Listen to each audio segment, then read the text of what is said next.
Olá galera, tudo bem? Eu sou o professor Newton Mello de Biologia e nós vamos dar prosseguimento ao estudo da bioquímica, parte da biologia que estuda os componentes químicos que fazem parte da vida da célula.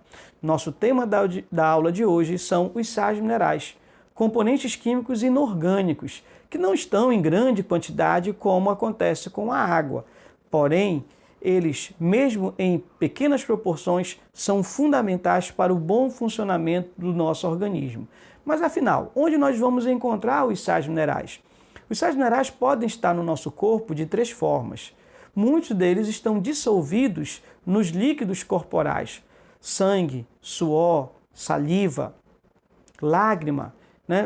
Vamos encontrar muitos sais minerais dissolvidos nesses líquidos. Por exemplo, o cloreto de sódio, o sódio e o cloro estão presentes no suor, na lágrima. Outros sais minerais estão no nosso corpo cristalizado, formando estruturas esqueléticas. É o que acontece com o cálcio e o fósforo, que vão dar, na verdade, uma resistência a esses tecidos, aos tecidos esqueléticos, fazendo com que esses tecidos possam determinar a sustentação do nosso organismo. Outras moléculas orgânicas também podem apresentar sais minerais. Então, existem sais minerais que estão unidos a moléculas orgânicas. Por exemplo, o próprio fósforo, que também forma nosso esqueleto, nossos ossos, o fósforo também está associado com o DNA e o RNA, na forma de fosfato. Outro exemplo é o ferro, que forma a hemoglobina e a mioglobina. A hemoglobina é o pigmento vermelho presente no sangue e a mioglobina é o pigmento vermelho presente nos músculos, presente então em muitos animais vertebrados. Como a gente pode classificar os sais minerais? Vamos classificar pela necessidade diária que nós temos desses sais. Os macrominerais são aqueles sais minerais que nós precisamos numa quantidade acima de 100 mg por dia. São eles o cálcio, o fósforo, o potássio, o sódio, o cloro, o magnésio e o enxofre. Os microminerais, não é que eles sejam menores, pequenos, não é isso. É que nós precisamos desses minerais numa quantidade menor que 100 mg por dia. É o caso do ferro, do zinco, do cobre, do iodo e do flúor.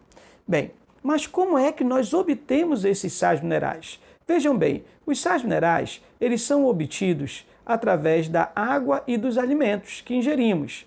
Então, essa é a fonte dos sais minerais. Quando ingerimos água, muitos sais minerais já estão dissolvidos na água. Mas a principal fonte dos sais minerais são os alimentos que ingerimos. Infelizmente, nós não temos todos os sais minerais que precisamos num único alimento. Ou seja, o segredo para você obter todos os sais minerais que você precisa é ter uma dieta variada, comer de tudo um pouco. Isso garante a você todos os sais minerais que você precisa. Se você tem uma dieta, na verdade, muito igualitária, ou seja, a tua dieta não é variada, come sempre o mesmo alimento todo dia, você é um candidato ou candidata a ter carência de sais minerais. Vamos falar dos principais sais minerais, começando com o cálcio. Todo mundo sabe que o cálcio forma ossos e dentes, dando resistência a esses tecidos, mas não é só isso. O cálcio, ele também é responsável por algumas funções fundamentais, como a contração muscular. Para você contrair o músculo é necessário a presença do cálcio. E também para a coagulação do sangue. Quando você se corta, você tem uma hemorragia, um sangramento, que vai durar alguns segundos. O sangue ele para de sair dos vasos sanguíneos porque o sangue ele coagula. E para que isso aconteça, você tem que ter cálcio no sangue. A falta de cálcio causa problemas nos ossos. Se essa falta de cálcio for na infância, a doença é o raquitismo. Os ossos da criança ficam arqueados, ou para dentro ou para fora, principalmente os ossos dos membros inferiores. Se a pessoa tiver carência de cálcio na fase adulta, vai ter uma doença chamada osteoporose. Também a falta de cálcio pode causar sangramentos, por causa da participação dele na coagulação do sangue, e uma rigidez muscular intensa, com muita dor, chamada tetania muscular. Onde vamos encontrar o cálcio?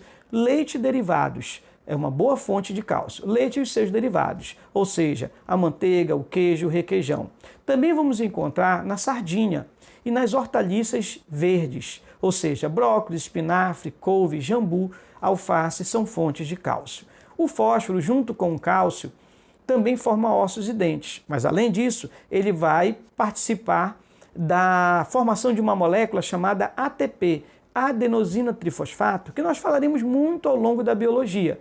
É a substância energética da célula. Toda vez que a célula produz energia, ela produz ATP. Quando ela gasta energia, dizemos que ela gastou ATP. Então, o ATP é a substância energética da célula, que tem ali o fósforo como um dos componentes. Além disso, o fósforo participa, na verdade, da composição dos ácidos nucleicos, o DNA e o RNA, que representa o nosso material genético. O fósforo ele já é bem distribuído nos alimentos. Dificilmente a pessoa tem carência de fósforo, porque quase todos os alimentos contêm fósforo, como carnes, peixes, ovos, laticínios, né, feijões, ervilhas, tudo isso aí vai ter a presença do fósforo.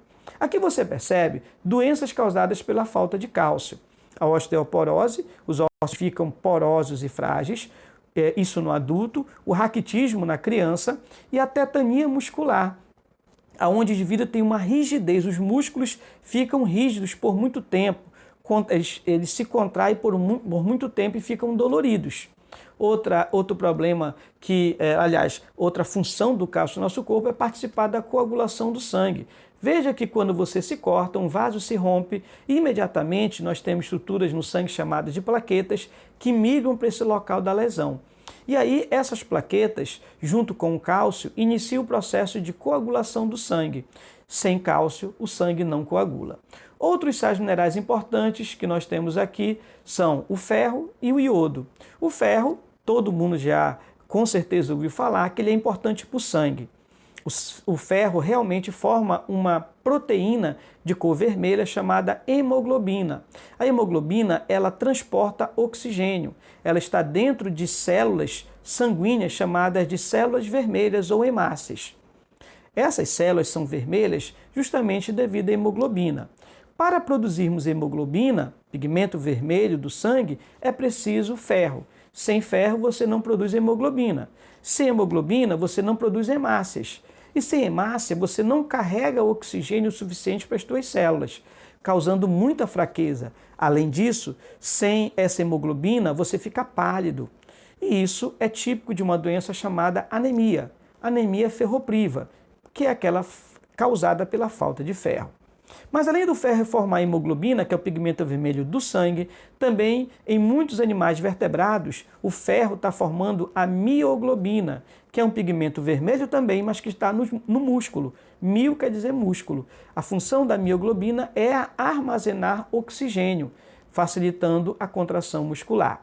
Fontes de ferro seriam então o fígado, as carnes de um modo geral, gema do ovo, hortaliças e legumes, no caso, hortaliças verdes e legumes. São fontes de ferro. O iodo é muito importante para produzir a questão dos hormônios da tireoide. Tireoide é uma glândula que nós temos abaixo dessa cartilagem da laringe. Abaixo da cartilagem da laringe nós temos a glândula tireoide, que você não percebe porque ela está em tamanho normal. Quando ela hipertrofia, você pode observar que o indivíduo tem uma dilatação dessa região. Essa é a glândula tireoide. Todos nós temos a glândula tireoide, mas para ela funcionar bem, ela precisa de iodo. A tireoide produz dois hormônios, chamados de T3 e T4, que, para serem fabricados, precisam de iodo. O hormônio T3 tem 3 átomos de iodo e o T4 tem 4 átomos de iodo. Esses hormônios, eles controlam o nosso metabolismo, ou seja, a nossa atividade. Se você não produzir esses hormônios, o teu organismo fica lento. Na falta de iodo, a tireoide tenta produzir hormônio, mas não consegue. Então ela aumenta de tamanho e automaticamente ela, ao crescer demais, forma o que a gente chama de bócio ou papeira, né? Aquele papo que aparece no pescoço do indivíduo. O iodo está naturalmente nos alimentos que vêm do mar, peixes do mar e mariscos de um modo geral. Caranguejo, camarão, né? Mexilhão, são alimentos que vêm do mar e naturalmente já têm iodo. Bem, mas como nem todos têm acesso a esses alimentos que vêm do mar, porque há pessoas que moram em regiões distantes do litoral, o sal de cozinha ele é iodado, justamente para que as pessoas que não têm acesso a esses alimentos do mar também tenham acesso ao iodo. Por isso, quando você compra o sal iodado, é para justamente evitar o bócio, que é o crescimento da glândula tireoide devido à falta de iodo. Aí você vê a tireoide no detalhe, abaixo dessa cartilagem da laringe, e duas mulheres que apresentam uma hipertrofia dessa glândula, com certeza devido à falta do iodo.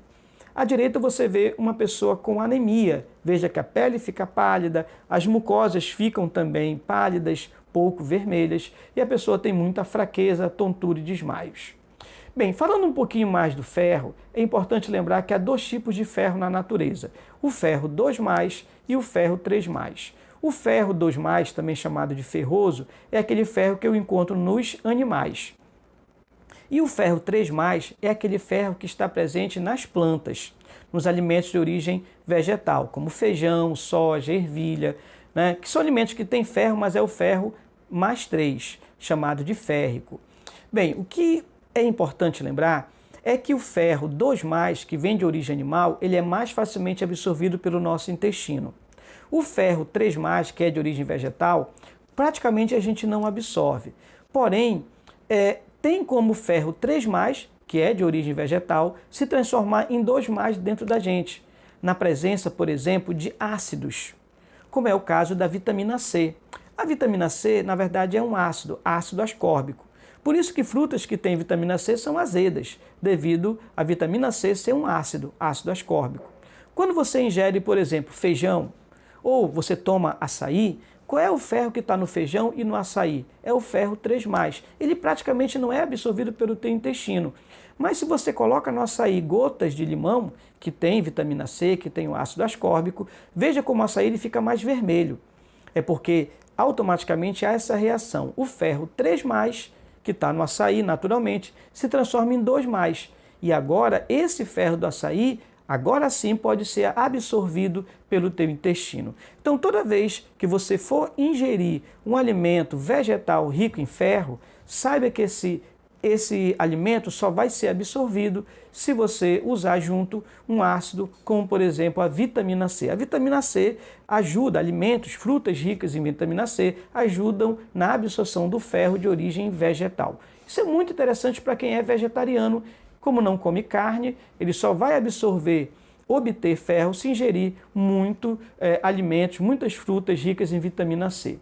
O sódio, o cloro e o potássio nós vamos falar juntos, porque a função deles é semelhante.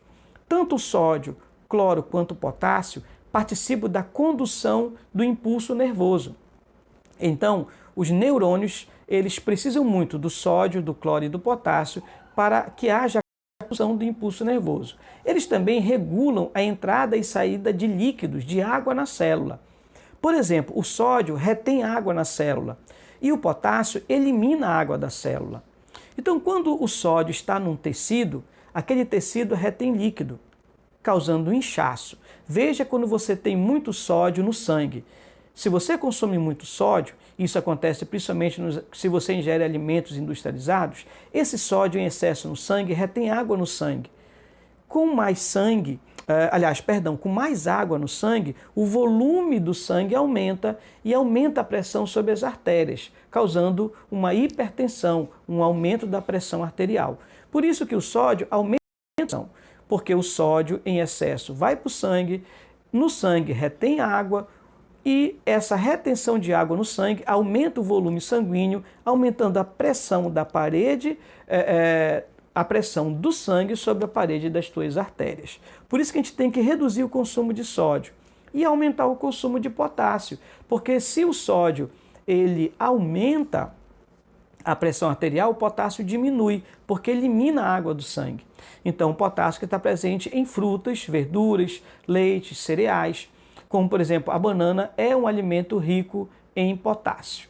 Tá? Aqui você vê a condução do impulso nervoso. Só acontece quando o neurônio tem a entrada do sódio e a saída de potássio. Então, quando entra sódio e sai potássio no neurônio, é aí que ele vai conduzir impulso nervoso. Quer dizer, sem sódio, o neurônio não... O sódio ele é importante. O problema é o excesso.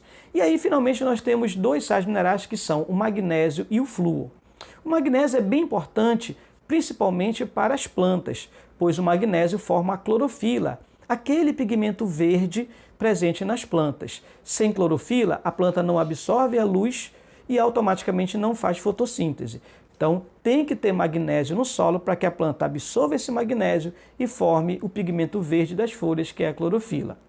O flúor é muito importante para os nossos ossos e dentes, principalmente os dentes. Você já ouviu falar que o flúor protege os dentes contra a cárie dentária, contra a placa bacteriana. O que causa a cárie dentária são bactérias que vivem na boca.